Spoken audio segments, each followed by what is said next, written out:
na yepe bangono subaza di nombre na gouverneur a ville qui ça aza moyibi au moins les casse na monoko bukolo kimbuta alongwa biso to ko sala kimbuta longwe mais si oyazo ko sala te bonende choka sama la salade balba kimbuta zo sala te kimbuta za le souté ya Andra Zonga mais non to le but que ya Andra Zonga kimbuta zo sala suta longwa na ye balba kimbuta longwa ti mais kimbuta longwa kasi ya sala ngambo biso c'est les choses ça pareil so tu as pas aussi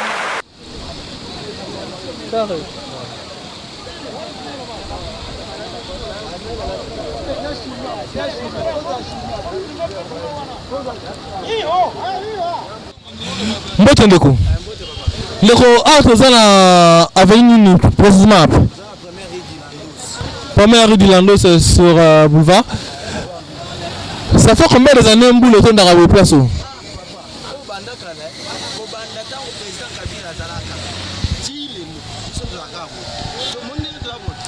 Voilà.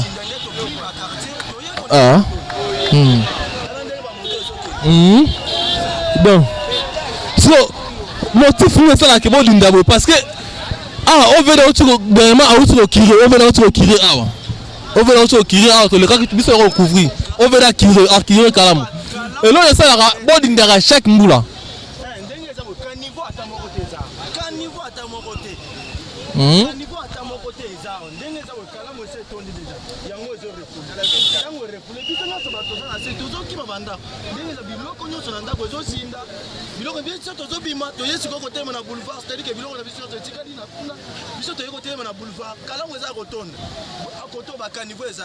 Bakanivo to comment ba batongi ba étage belé bona quartier ba étage nyonso za ki ba construction comme ba étage so bakanivo za tendre temps ba construire c'est qu'il faut pas pouvoir ça bakanivo awa na mboka na biso soki moto ameki osala kanivo ye moko ba okanga siko leta ngo ye moko ebonga sala ngo asundoli biso na yibite soki na élection biso to ponaka ba konza mboka te bo basundola biso boy parce que to zela so 2023 yango ezoya na yibite soki président Tshisekedi biso to vota ke mais biso to vota ka ye metana ndenge tenge biso to aussi que ah to ba président vraiment mingi to ba gouverneur à ville na bourgmestre est-ce déjà gouverneur à ville déjà combien de landos biso to zala na gouverneur te na mboko na ata bourgmestre to zala na été parce que soki to zala na gouverneur na bourgmestre mais le bayaka awa na mboko gouverneur azala te kini bopeto wasala na ville hein kini bopeto wasala na ville bourgmestre atangola na boulevard awa dilando so akota te poko to ba vota ye boyebi tout ça te bourgmestre al mettre tout ça ate ilongine na tshela ko monete to yibika ka soki to ko mona bato ba célébrer mariage kuna na commune wana bato ba bete milome gouverneur ou bien bourgmestre to tikala ko yebe te to yebi ata ilongine ite merci ndeko stop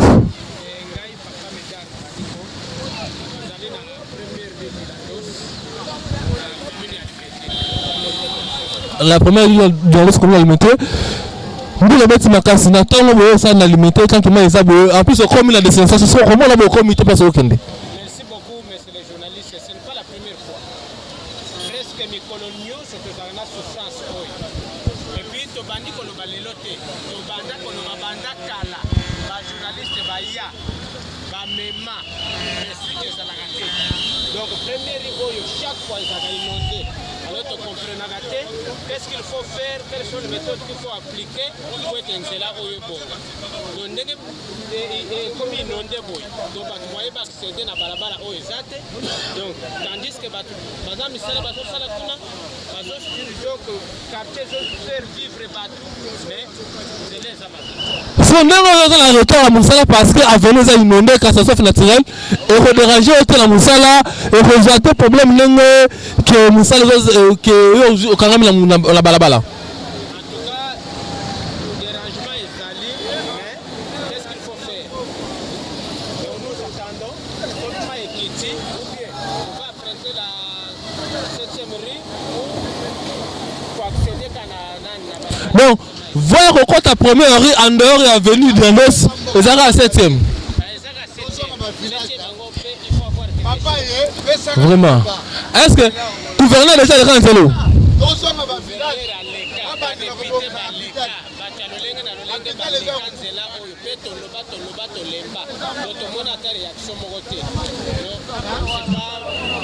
Ok. DG OVD, Office de voirie et de grainage. Est-ce que a reconnaître que avenir de l'Indo c'est ton Daramai.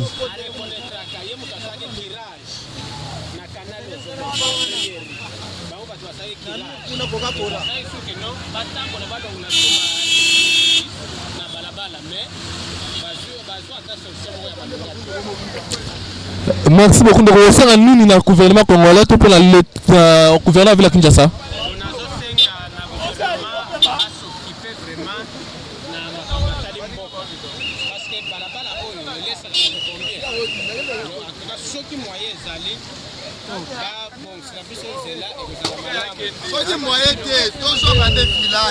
Merci beaucoup de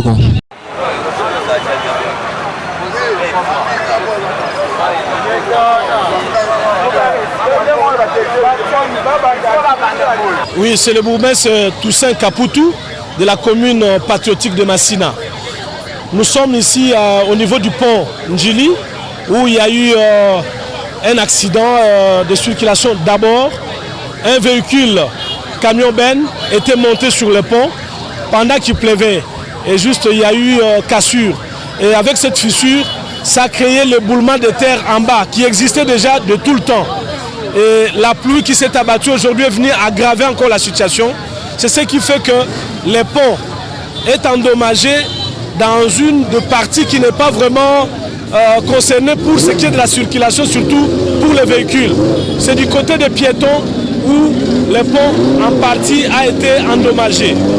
On a pris des dispositions sécuritaires ensemble avec le commandant commissariat urbain Tchangou. On a dû placer des barricades que vous trouvez pour dévier justement les usagers de la route, que ce soit les automobilistes ou encore les piétons. Au lieu qu'ils accèdent à l'espace réservé aux piétons, ils vont utiliser encore les bandes qui servent à la circulation de véhicules.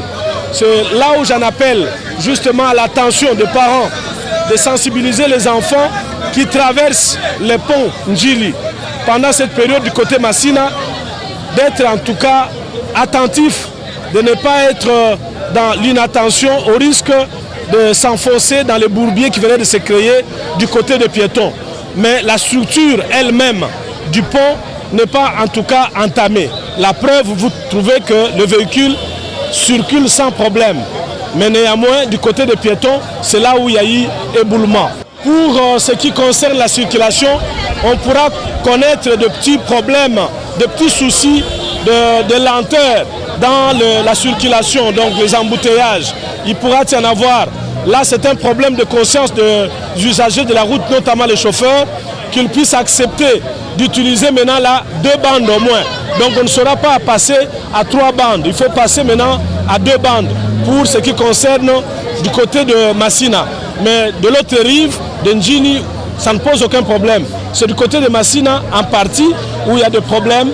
Et il faut que les conducteurs puissent être patients pour accéder sur le pont et ne pas aussi déranger les piétons qui pourront utiliser en partie leur bande de circulation.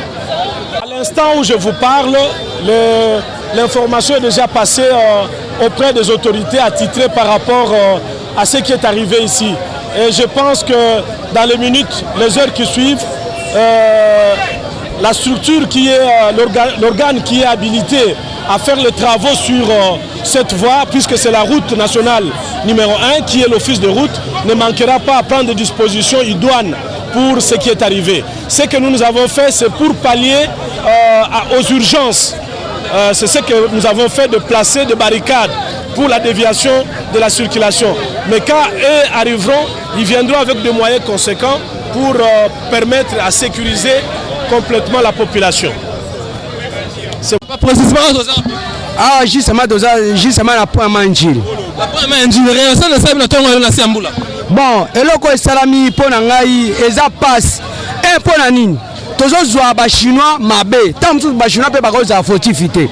Problème eza na gouvernement na bisoni. Mongo soki ebimi po esala musala ya gouvernement. Okomona babandi ko kata mongo etikali muke. Tangu mongo etikala muke ba pesi mutu asala musala, mutu aya kosala musala ndengeni. Tozwa un exemple. Yo papa ya ndako olingi okende musala. Ozwi mbongo otiki bana na balia. Si on soit moi si, à Zumbon on a dégrainé. Et c'est pas non pas bien. C'est ça le problème ya Congo. Ezali kambo o ezali ba konzine bango moko ba osala baza plus na makambo ya mabe ezo salama. Cela veut dire catastrophe salami le longo ki ba contribuer. Ba konzine ba contribuer na yango. Po soki babimisa ki mbongo na bango normal ndenge mbongo esala musala. Soki salami boy ba kolandela bato ifo bakanga bango. Lokola ba konzi baza complice na makambo wana yango mona makambo eza face ko esala bongo. Merci beaucoup Ndeko, merci.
Papa Chantiningo Bilambaka.